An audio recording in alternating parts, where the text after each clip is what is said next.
Are you ready to start? 3, 2, yep, we're going.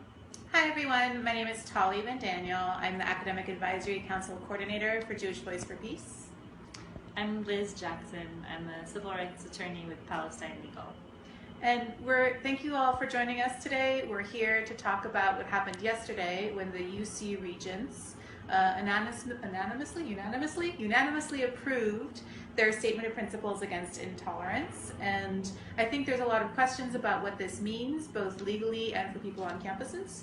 So we wanted to take some time to explain what happened, what the significance of this is, and where do we go from here. And if you want to ask questions, you would be... Put them in the chat. Put them in the chat. Great. So the Statement of Principles Against Intolerance, I think one key thing that's been missing from the media coverage so far is that this is a statement of opinion. This is a statement that the UC Regents all agree on, but it is not an enforceable policy at the University of California. That's right. The chief lawyer for the university said that very clearly. He acknowledged that there were questions about the enforceability and said that both the introductory statement that some have called, or that is labeled the contextual statement, that has the offending sentence in there about anti-Zionism or anti-Semitic forms of anti-Zionism has no place at the university. That is very clearly unenforceable statement of opinion by the Regents. There's a second piece of the document which is called the Principles Against Intolerance, and the chief lawyer for the university also said very clearly these principles are aspirational. They are not enforceable policy. This is what the university is articulating, and that it's striving, principles that it's striving to achieve. And I think one thing that we didn't know that going in, up until he said that, no one knew how this statement was going to be enforced. So that was, did you know more? we didn't know that, but we knew that the First Amendment and California law makes it crystal clear that restrictions on speech critical of Israeli policy or any speech based on a particular viewpoint cannot be restricted or punished by the university. So while it is true that we didn't know that because they hadn't made a clear statement, we knew that what the law says, and the law says you cannot enforce a policy like this. And so it's good that the chief lawyer for the university confirmed that. Thank you. Yeah. So why is this happening? Why is this happening? What's going on? Yeah, okay. So this is happening because there's been, well, honestly, a years-long, but let's go with months-long campaign to codify criticism of Israel as anti-Semitic at the University of California. And there's a longer history to this at the University of California where anti-Palestinian groups have been really advocating to get any kind of Palestine solidarity activism defined as anti-Semitic and eliminated from the university. And we have both Palestine Legal and Jewish Voice for Peace put out reports detailing this systematic repression. JVP's report is called Stifling Dissent, and you can access it at stiflingdissent.org. And Palestine Legal's report is called The Palestine Exception to Free Speech, which you can access at the Palestine Legal website, PalestineLegal.org. PalestineLegal.org. And so if you want more background information about how we got to this moment, they're found in these two reports. And over the summer, there was an attempt to get what's called the State Department definition of anti-Semitism codified at the University of California. And there was a huge outcry from many different civil rights organizations and free speech advocates that pointed out that that would be an unconstitutional adoption of the definition, including the co-author of the definition itself. And the Regents rejected that yesterday. Yeah. They did not adopt the State Department definition. So that's a positive thing. It is a very positive thing. Have we said clearly what they did do yesterday? No. Not yet, but we should probably start. Yeah. Okay, let's start with that. So Yeah. yesterday, the Regents adopted a statement.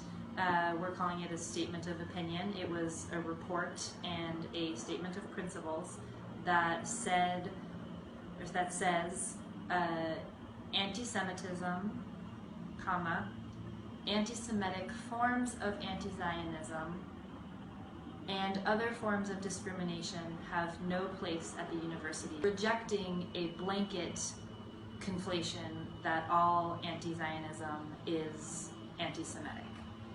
That's also a positive. And they rejected the State Department definition, which really was the primary demand of the Israel advocacy organizations pushing this. So that's what happened. And then we want to talk about the significance of this. What does it mean? Yeah. So I'm going to start with one positive significance of this, which is that there was a conversation about anti-Zionism in all sort of aspects of the university. The faculty association, representing all of the faculty at the UCs, put out a really good statement saying that anti-Zionism is a legitimate political opinion that should be protected by free speech at the university.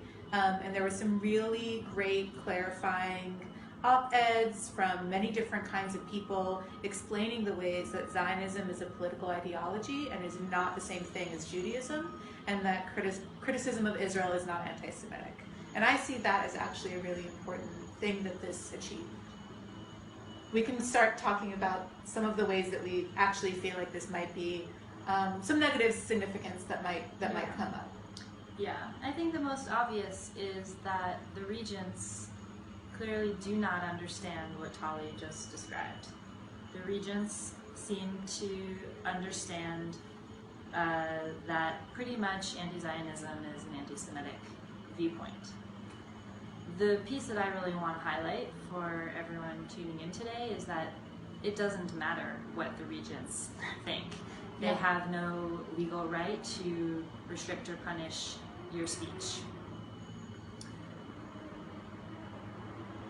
One of the pieces of this whole debate and process that is so problematic is that the Regents' conclusion is based on anecdotes from of an advocacy campaign driven by Israel advocacy organizations with a singular focus to suppress speech on campus.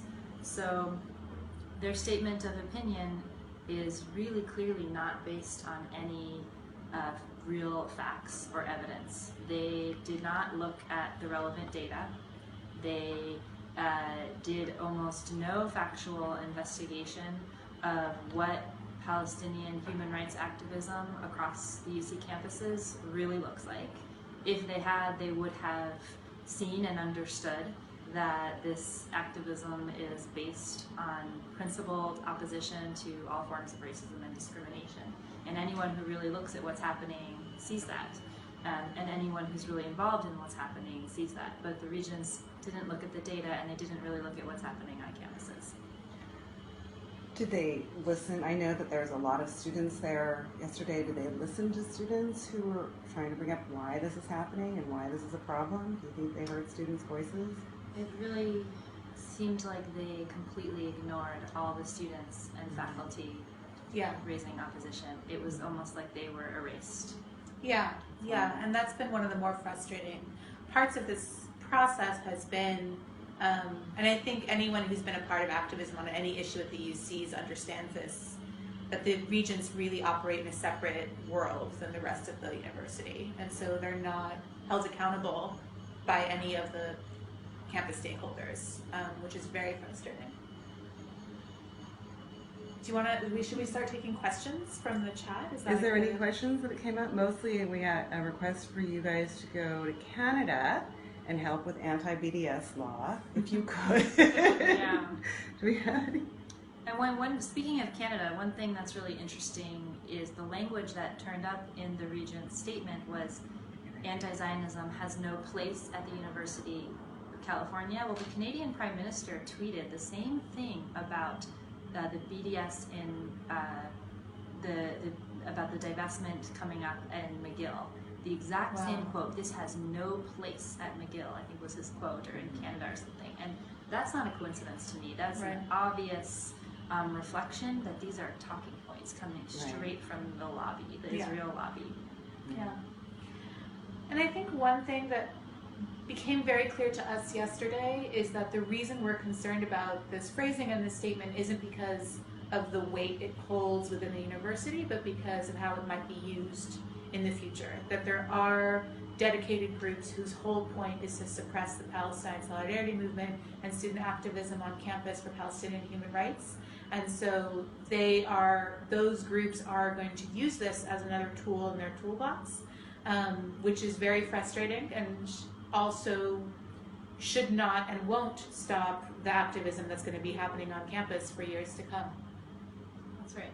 And we'll be continuing to monitor everyone's free speech rights and make sure that as Israel advocacy organizations try and abuse and twist the meaning and applicability of this statement, we'll be there to make it clear that this statement is unenforceable and no one can restrict or punish students and faculty's right to criticize Israel on campus. Yeah. That's great.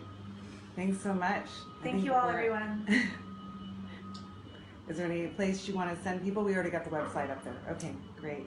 Thanks for your work. Yeah, thanks Bye. all. Bye.